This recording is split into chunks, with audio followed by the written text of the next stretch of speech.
Euromoto 2013 started on a bright and sunny day. A little bit of cloud, but it was still a great day all in all up in Lynwood. Started off wandering around the Vespa area because, strangely enough, I'm drawn to Vespas for some reason. This is the Super Sport model. It's the 300 IE version. And over in the background here, this cream color, the beige one's the GTV, the vintage model. You can tell the main difference there is the headlamp is on the front of the fender, just like it was back on the early Piaggio Vespa models. 300 cc's, all kinds of style. And over here we've got a square headlight version. It's the 150 cc model. And, you know, typical for Vespa, great quality product, all kinds of options. And man, you want logoed gear. They got their name plastered on everything. But you know, they had the espresso model over here as well. This is another one of the GTVs, one of the vintage models. It's kind of a root beer color. It's got awesome work on the saddle there. The passenger foot peg, just a little work of art. It just pops right out. Leave it to the Italians to be super stylish. You know, just overall really well done package. I kind of wish they would have the headlight up on the handlebars with the GTV combo, but they don't offer that, unfortunately. Lots of underseat storage, lots of bolt-on storage, all kinds of accessories for these things. Next up, took a run over to the MV Agusta area, obviously. This is one of the Brutale 1090 RRs that they had in place. Beautiful bike. Paint is absolutely gorgeous. Just the structure of the bike, the options on the bike, you know, the color combination, it really is fantastic. I have to say, MV Agusta was really well represented. The guys were really helpful, really nice.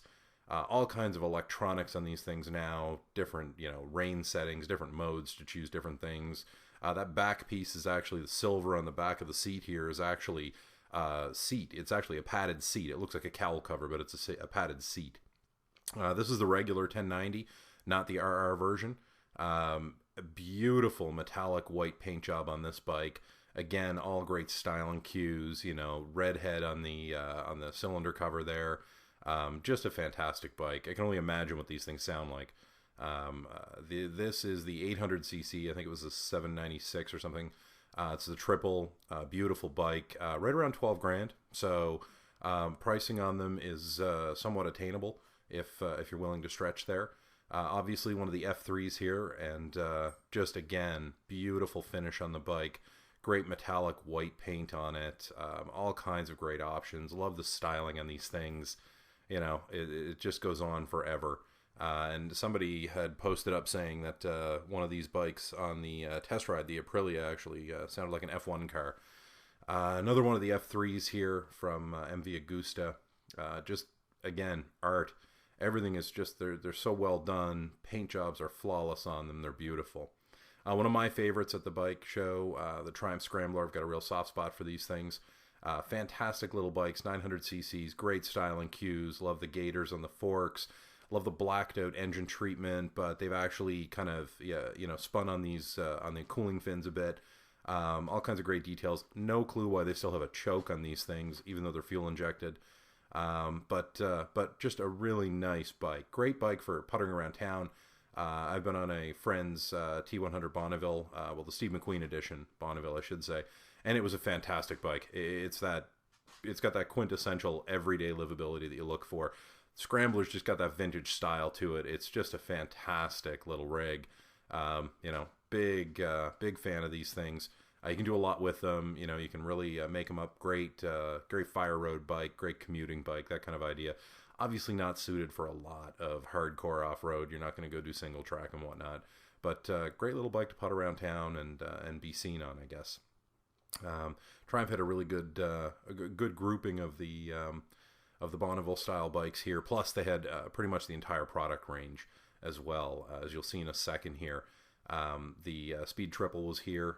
Love it or hate it, whether you like the headlights or not. It's kind of a personal thing, I guess. I'm kind of on the fence. I do know that they block or they deflect some air, so that's nice. Again, a beautiful paint job on the bike. It's not showing up in the video, right? But it's like a metal flake in the black. It's just gorgeous. They've really put a lot of effort into it. It's a really high quality product. Obviously, the reviews bear it out. It's a great bike, especially if you got to get your hooligan on. It's one of the leaders for that. This is the Explorer, the Tiger Explorer. It is a fantastic bike. It's meant to compete with the GS 1200. Obviously a great bike, great for continent crossing. Even if you put knobbies on it, though, it's a big, heavy bike, so it's not something you're going to do a lot of hardcore dirt work with. Massive, massive exhaust pipe here on the right-hand side of the bike. Single-sided swing arm, but these are cast wheels, so you probably want to go for the other version, the adventure version of this that has the cross-spoked wheels on it if you're going to do anything hardcore off-road. But again, all kinds of electronic traction aids, all kinds of usability on this bike. Great comfort, great two-up, all kinds of power. So I'm a big fan of them. I've ridden one, love it, but it is a big bike. It is not something that you're going to go enduro with for sure. But if you're looking at one of the KTM Adventures or a GS 1200, then it's a perfect option in that space. And obviously, it's a pretty new design, although it does use a version of the common triple, so the engine's fairly well sorted out. Obviously, the tires aren't that great really for off-road as it stands, but all kinds of comfort. So the TourTech guys had one kitted out here. You can see it's got like a catalog worth of go slow goodies bolted onto it. In fact, the total of this was almost $4,300 in accessories were bolted onto the bike. And even with all that, it's still a bike with cast wheels on it. It's really not meant for going off the beaten track that far. Great little addition to the windscreen there. I have one of those on my KTM Enduro 690R, and it makes a big difference in comfort. Here's a slightly customized version of a Street Triple. Fantastic. Again, they did a really good job with the color combination on it. The matte black on there just really sets it off nicely. Love the little bikini fairing on the front. That would make a little bit of a difference in comfort, I guess. But style-wise, it looks really nice too. They get some really nice additions on this one as well. One of their big Americas here. Typical cruiser, so that means basically I'm not really that interested in it. And they've got a great little vintage racer here based on one of the T100s. Beautiful color on that. It was like a poppy red. Great little ride. And of course this thing, its ass is big because this is the Rocket 3. This thing is loaded with power. First off, it needs its own friggin' zip code. It is that massive, right? That's a 2300cc engine. The Hondas are jealous. And I'm not talking the motorcycles. I'm talking the street cars here. This engine is just massive. Everything about this bike is massive. It's huge. You have to be Schwarzenegger if you want to look right-sized on this bike, because mere mortals need not apply. This thing is just over the top. But, wow, what a statement. What a bike. All kinds of power. I could see people crossing a continent on this thing comfortably. Now, outside in the hallway, they had these great vintage bikes. A bunch of Ducatis out here. Just in beautiful condition, beautifully restored. I love this one. This was a 72. And I want to say, it's a 750. Beautiful job on it. Love the lines on it, the styling. They obviously did a good job restoring the bike, but just look at the gas tank on this thing. How long and skinny it is. It just has that 70s super bike. It's just so well done, right? I mean, this is something you'd be really proud to park in the garage, take down to Backfire Moto, and just kind of hang out with, or even just spend some time on the roads with. Question I have, though, is that 1972 disc brake on the front really actually going to do any stopping for you? Opposite that, we had a beautiful 1980 Ducati. This is a 900 SS Panta. Beautiful bike, Campanolo alloy wheels on it, excellently restored. It's got that superbike styling from the early 80s with the big square edges on the gas tank and in the back end of the seat here. Double shocks on it. This is like a quintessential superbike knockoff. Great little 450cc scrambler here. Beautifully done. Love the chrome on yellow. Love the big rear fender on this thing, right? Just a classic little scrambler for you. I mean, that would be so much fun. Great little project to restore. A little ways up from that, we had some more Ducati race bikes. This one obviously is a small bore, old school. Then we've got a slightly more modern one, and then on the end, we've got a 750 from the early 80s that was actually a street bike. So it was kind of their, bring the race bike to the street. Fantastic bikes, though. Just up from that, the guys had one of their ice racing bikes out from from the race. They just got back from just north of Edmonton, and it was the Smarty Pants guys. And this is the actual Husky TE310 that they had raced for 24 hours. They won their class on this bike. Those studs that are screwed into those knobbies, those are sharp. They hand sharpen them and then screw them in place. Bikes scattered everywhere. Typical F800 GS. All kinds of miles on this thing. A little beat up, but you know what? It's got, a catalog's worth of stuff bolted onto it. Great Rotopax tank on the back there, so you got lots of range.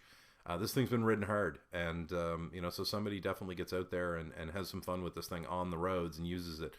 I don't know whether these are Olin stickers or if they've upgraded the shocks or the forks. I'm hoping they have, because the dampers are pretty weak on the F800 from the factory if you're an any size rider. The 650 GS Sertao. Beautiful little bike. These are actually from a rental company. You can rent these locally and ride them as you like, or go on tours with them. Great little 650. It's kind of a reincarnation of the Dakar. Awesome little bike. I went shopping for one, test rode it. It's nice. It's fairly benign. It's an awesome beginner's bike. Ultimately, the 690 Enduro R from KTM was my choice. It's just more balls to the wall, more fun, more power. But the Sotero is a great bike. We had a couple of other mixed bikes thrown in here, and the reason I wanted to go through this area was they had some beautiful bikes, no question. They had a couple of Hussebergs in here, but in the back, and you'll see it in a second when we get into it, there's a Cristini, and that is a piece of engineering right there. First up, this white one in between the two Hussebergs, that's a great little gas, a 350, and that was a beautiful looking bike. But as we come around here, you'll see the gentleman in the red shirt here. He's from Cristini, and he was showcasing the bike. This is one of the 450 conversions that they have. They'll build it. This is one of their built bikes. And if memory serves, I want to say these are based on a Honda, but you can get a kit to build a number of different models with them. So these guys are awesome, right? All-wheel drive on your motorcycle, and they are fantastic. Word is these things will go anywhere. If you just point it and let the clutch out, it just goes right up and over it. So I'm guessing that's going to take a little bit of getting used to and some real skill to master that. Not something I possess at the moment, obviously, but still pretty cool. Next up, what do we got here? We're looking at, oh yeah, this is the Moto Guzzi, the V7 Racer. Very few of these around, actually. Recently, one of the magazines had one of these. You get the bikini fairing, you get the hand polished. Look at the gleam on that gas tank, right? Beautiful shape to it, and you get the number plaques in the back here. You really, if you like this bike, you really got to go test ride one, though, because first off, they're few and far between. Second off, they're really not a performance-oriented bike. You sit fairly upright, even though it looks like it's got clip-ons on it. You sit pretty upright, and it's also a little slow.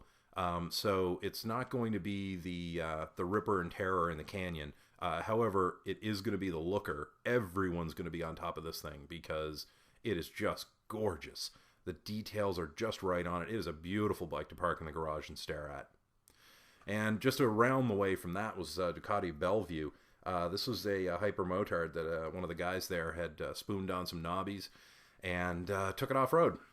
He thought it was fantastic. He said it handled really well. He really loved it. He didn't go into anything too hardcore. I did a lot of dirt track, double track, and just like gravel roads and such. Got it kind of dirty for the show and brought it in more to showcase what's possible and what you can do with these things.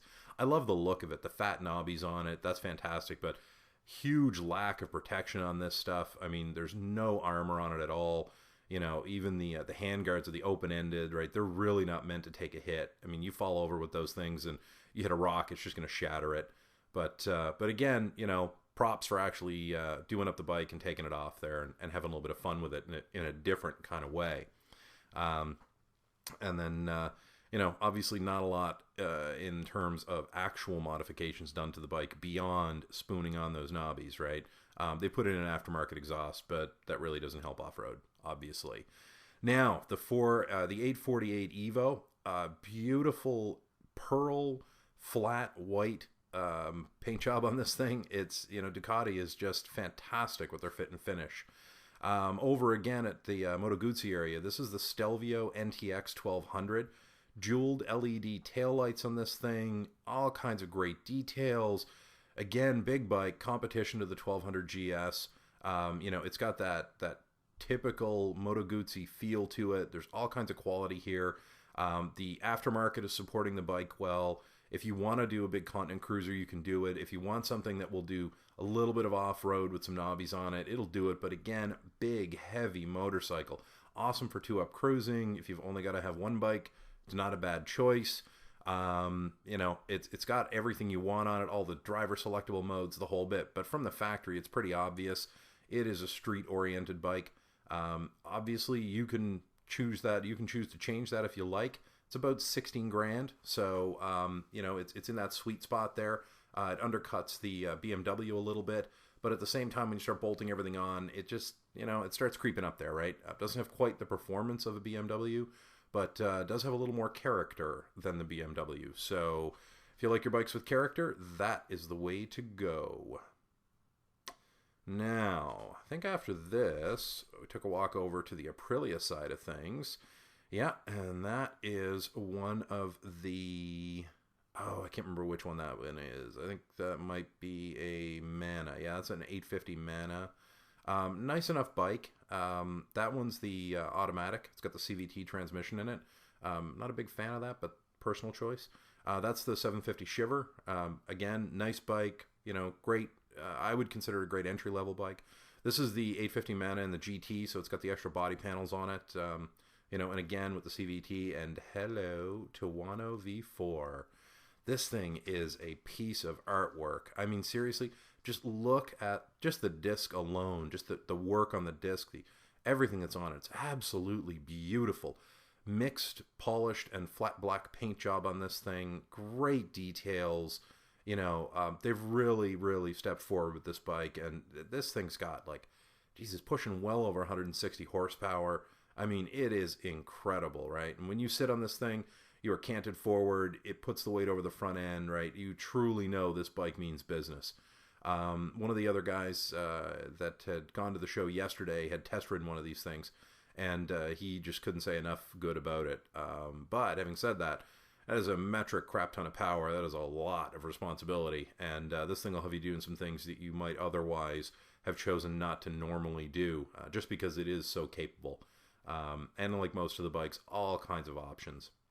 Now, this is the 2013, the Baja edition of the KTM 990 Adventure. This is the last of the 990 Adventures. After this, we go to the larger engine version that they're now going to be producing. It's a great bike. One real drawback that I thought with it was you can't get ABS on it, which is great in the dirt, but obviously not so good on road. Again, you know, the KTM Adventure bikes, these are fantastic bikes. They're essentially really big enduros. Lots of fun on them, though. They're fantastic. Amazingly, that when you start driving these things, it's amazing how low down the weight is, how tossable they are, how slim they feel between your legs. You really feel like if you grab this thing and thrash on it, it will do what you want off-road. And it's truly built to do that. It is a fantastic bike. Love the styling. Although I thought the bike was actually more of a beige color than this metallic white that they have. But it is a beautiful looking bike. No question, right? This is one of the 990 SMs, the Supermotos. Nice bike if you're into Supermoto.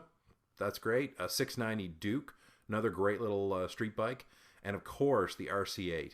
These things are just epic, right? Just beautiful bikes, purpose built to go out and thrash on a track and show people the tail light. I mean, you know, they didn't really spare a whole lot of expense on it. They didn't really take anything and say, hey, let's take a shortcut here or there. They truly went forward and said, how do we dominate? Let's build to that standard.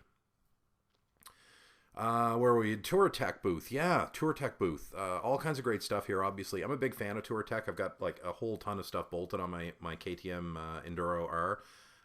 Some of their stuff is just a little fluffy and it's just for show, but there is a lot of good quality stuff there that will protect your bike, will protect you, and help maintain that investment and get you home after you've dumped it a bunch of times. I know, because I've dropped my KTM 7 times on one ride, so there you go. They've got stuff for the new TR650, the Husqvarna, the Terra. You know, they've got the whole BMW range covered, obviously. They've got all kinds of great stuff. A lot of it you might not really need, but some of it really is helpful. Obviously, they've got the big GS covered, and they've got stuff that dates back, you know, so like if you've got an older bike, right? Like in the back here, there's a great option right there is the saddle. Replace the saddle with a storage space and a carrying rack there. That has always been a popular option on a few of the big adventure bikes. And interestingly, the new 2013 models of the GS actually have a bolt-on rear subframe, making it super easy to maintain and manage and fix if you need to when you're on the road. But the other thing is these guys have like a full range of stuff for the older models. This is actually a 2005 and a half Adventure R that's for sale. So, if somebody wants a bike 9,000 miles, they want 10 grand for it. I mean, it's ideally set up. It's ready to go. It's got a beautiful paint job on it. Obviously hasn't done a lot of mileage, but I'm willing to bet, given the previous owners of the bike, a lot of that mileage was off-road. So it might be worth taking a close look at it if you decide you want to plunk down some money on it. But I'll tell you, great adventure bike, great price point to get in, especially with it fully modified. It's a great way to get into it, And obviously they've got all kinds of gear here. They're bags they've got all kinds of stuff, right? They've got full complement for the Sertao, for the Dakar. They've got all kinds of stuff. It's just a really well thought out product plan. And having nothing to do with motorcycles, we've got a beautiful Audi R8 parked at the front door of euromoto13. This thing is staggeringly beautiful. Well over 400 horsepower from that V10 engine. Absolutely beautiful car. Completely usable every day. Quattro all-wheel drive. Lots of headroom inside. I know a guy who's 6'4" and he drives one of these things, and he's got headroom left over. So if you want practicality in your supercar, there you go, right? Surprisingly, it gets about 19 miles to the gallon on the highway, 13 around town. If you're worried about those numbers, maybe this isn't the car for you. But man,